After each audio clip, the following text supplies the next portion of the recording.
Today we are taking a look at a set of cinema lenses that I'm really excited to have in. These are the IronGlass MKII Rehoused Soviet Lens Set, which I'm really happy to announce we are now selling. These really interesting lenses have had a lot of press recently, thanks to award-winning cinematographer Greg Fraser using them on the recently released DUNE Part 2. So let's explore how and why these affordable Soviet optics are now being used on some of the biggest motion picture productions out there.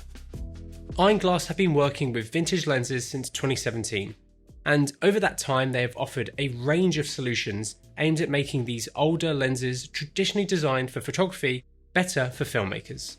They've come a long way since their initial mods, and their latest Mark II housing is their most technically advanced so far. This 6 lens set that we have with us here today consists of the Mir 20mm t3.6, the Mir 10A 28mm t3.6, the Mir 1V 37mm t2.9, the Helios 44-2 58mm t2.1, the Helios 42 85mm t1.6, and the TIA 11A 135mm t2.9. They also offer the Jupiter 9 85mm t2.1, which costs a little bit less than the Helios 85mm. But the Helios is considered the preferred lens for this set. They are each available separately if you don't want to buy a whole set. All of the donor lenses are of Soviet origin, with some of them being manufactured as far back as the 60s. A lot of these lens designs are influenced by Zeiss lenses of the era, and are now loved by many people for their very unique vintage look at really affordable price points in their original photographic lens form. Because of their really unique look, a lot of videographers and cinematographers have adopted them into their workflows to get something that looks a bit different than everything else that's out there at the moment. And this also includes Greg Fraser, who recently revealed in an Arri Rental article that he had used these lenses alongside other rehoused vintage lenses from Arri on his most recent film, DUNE Part 2. The 2 primary lenses that he used were the legendary Helios 58mm and surprisingly the 85mm t2.1 Jupiter 9. IronGlass shared this story on their socials recently with a series of pictures showing off their beautiful June edition lenses that they created for the production.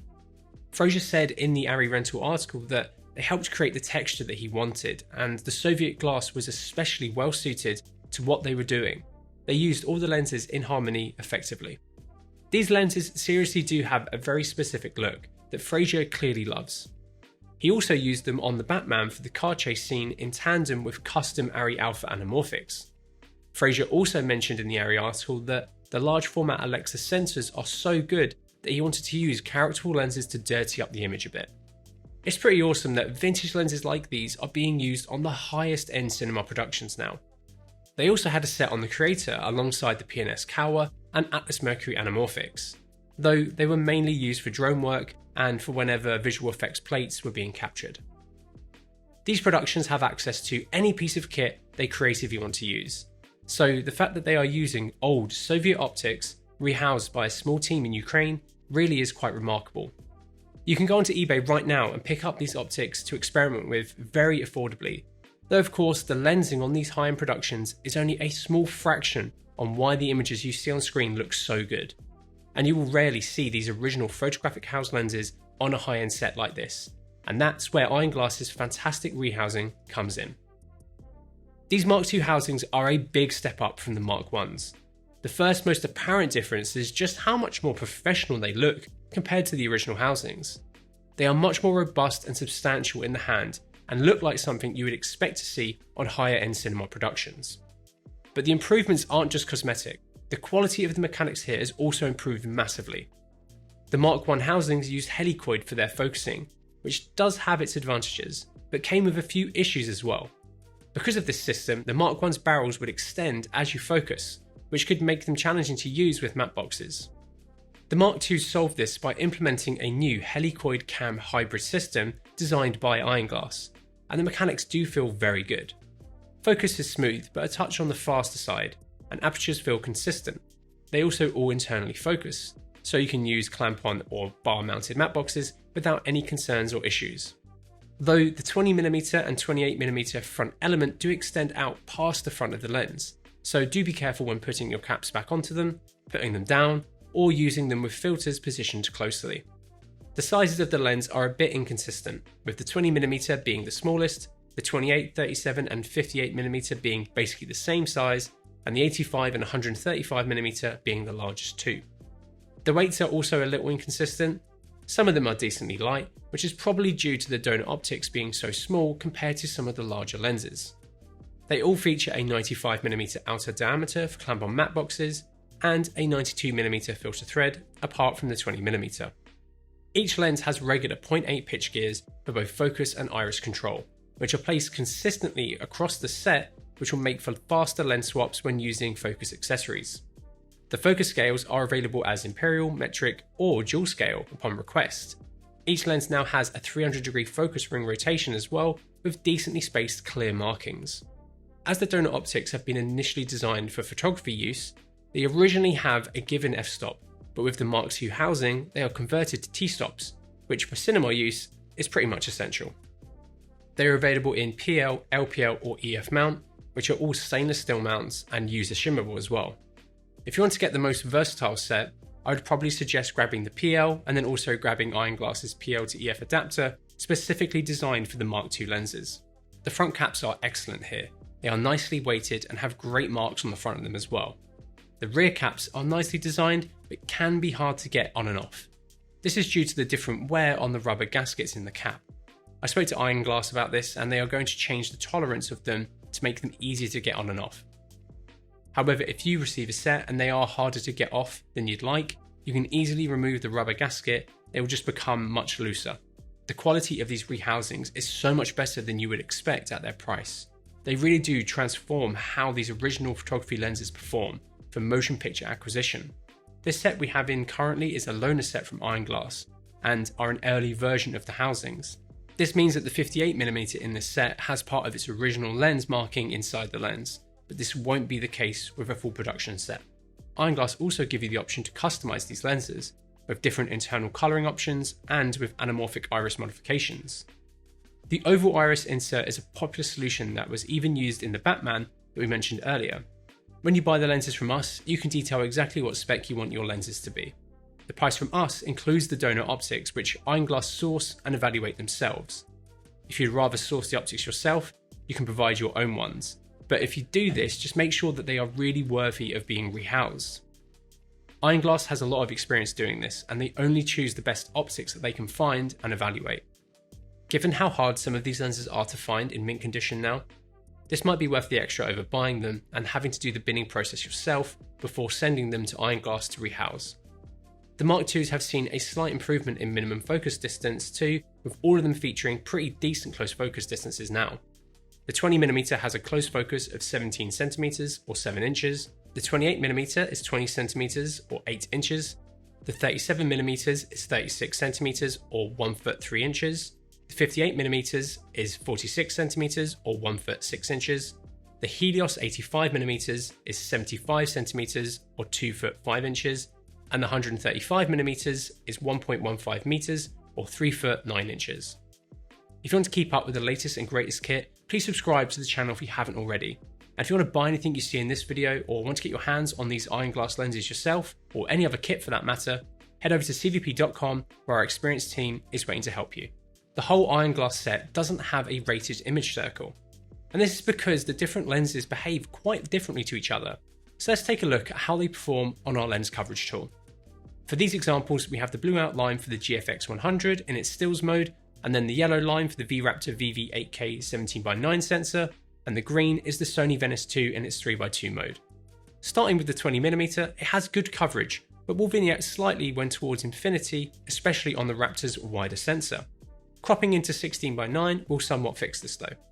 The 28mm covers better, but still has a touch of vignette when going towards infinity on these two formats. But coverage at close focus is great. The 37mm has better coverage, but maybe a touch more gradual light fall off towards the corners. But even in both of the camera's open gate modes, it covers really well. The 58mm has incredible coverage, with excellent performance even for the GFX stills mode, especially when stopped down to T4. This is also the case for the 85mm and the 135mm, which both also perform incredibly well, even for GFX stills. So yeah, they perform really well. But if you want to see exactly how the lenses cover your chosen camera and format, head over to our lens coverage and camera comparison tool, link to which is in the description below. Right, let's get into some more controlled testing. For these tests, we shot using our fantastic V-Raptor X and Kippertie RF to PL adapter. Let's start off taking a look at our regular bokeh headshot examples. With the new Mark II housing, IronGlass are replacing the stock irises of the donor lenses with a nice 15 blade one, apart from the 135mm, which keeps its original 20 blade iris. This is because the original stills lenses have inconsistent shape and blade amounts, so this will make performance much more consistent across the whole set. And from our testing, across the range of lenses, our out of focus highlights look pretty consistent, which is good considering that the set consists of 3 different lens series. Across the set, we can see a little bit of texture in our out of focus highlights, but it's not too much. We can also see that every lens has well-defined overcorrected edges, which is a signature part of the Soviet bokeh look. We can also see colour aberration around the edges consistently, with the common colour being more greeny blue when at close focus and then more purple at infinity. The 85mm colour aberration looks more yellow than green compared to the others though. When wide open, each lens's out of focus highlights begin to become misshapen when wide open towards the corners. When stopped down, this does improve though across the whole set, but the 20mm at 5.6 is still a little bit misshapen. The shape of our highlights is good overall when stopped down though, and this is probably thanks to the 15 blade apertures across the first 5 focal lengths. The 135mm though probably looks the best thanks to its 20 blade iris. It's super round, even stopped down. The bokeh that these lenses provide is really unique. I mean, that's one of the main reasons why the Helios and these other Soviet lenses have become as legendary as they have now. The 2 Helios definitely have the swirliest and most unique bokeh, especially wide open. I'm impressed that these lenses match as well as they do though. I do think that this would not be the case though if they'd used the original irises instead of the 15 blade ones that IronGlass replaced them with. A lens's flare characteristic is a very subjective thing. For these examples, we grabbed a torch and blasted down the barrel of each lens, and they all flare a little bit differently, with them all being pretty unique though and interesting with different characteristics.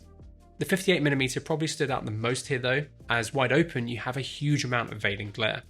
But this is controllable, and you can see it reduce as you get towards T2.8.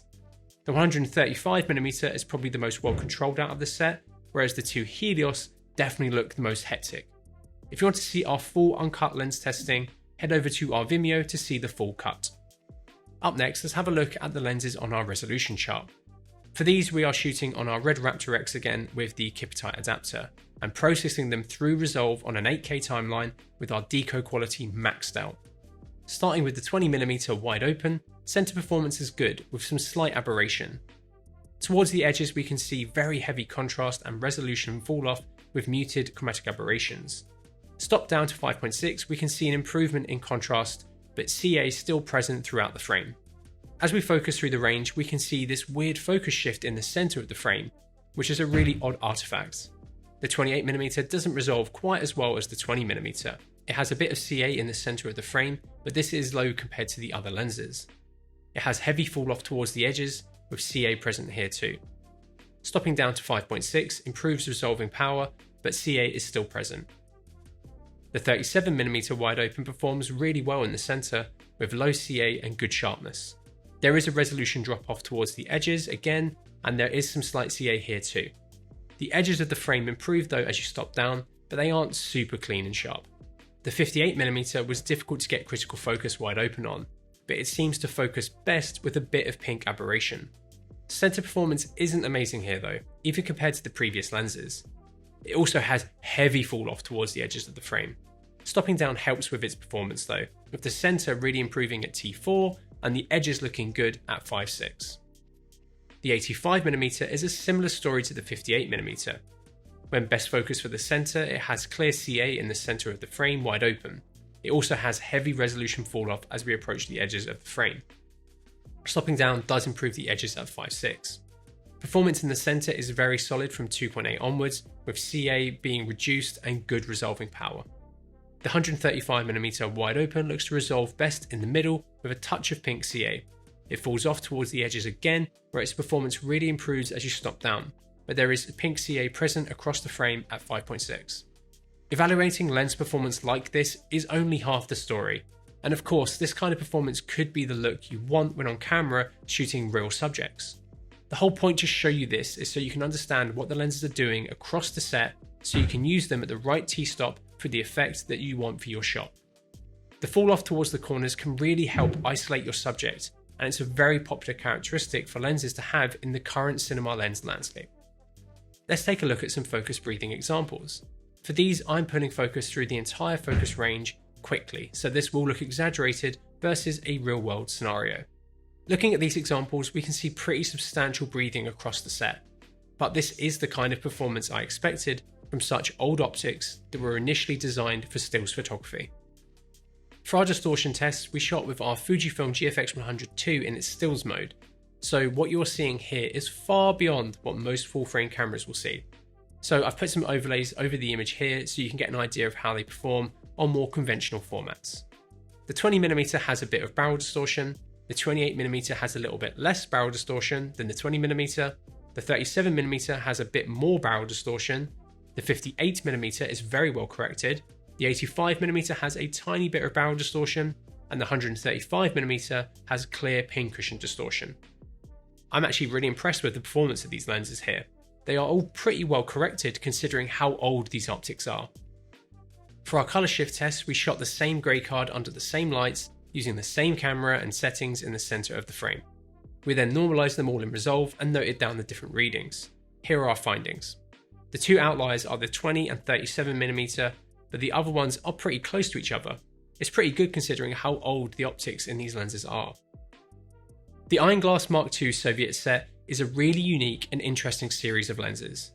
If you love the look of these older Soviet optics and want them in solid, well-built housings designed for traditional cinema workflows, these are an incredibly good option to look at. While these optics have been used for a while now in the vintage lens community, these new housings are elevating them onto productions that wouldn't have even considered them before. And them being used by these productions is a clear indication that these new housings really are a massive step up. The pricing on these lenses is pretty reasonable given the rehousing quality you're getting. If you buy the 6 lens set, they work out at roughly £3,120 per lens, including VAT. Given how much other established rehousing brands charge, I think that's very reasonable considering the quality of the binned optics you get and the housing. We should be receiving our first stock order very soon, so if you want to get your hands on a set, please get in contact with our sales team via the details here. Anyway, let us know what you think of these lenses and if you have any further questions about them in the comments below. And if you liked the video, please give it a like and maybe consider subscribing so you don't miss out on our awesome upcoming content. And thank you so much for watching.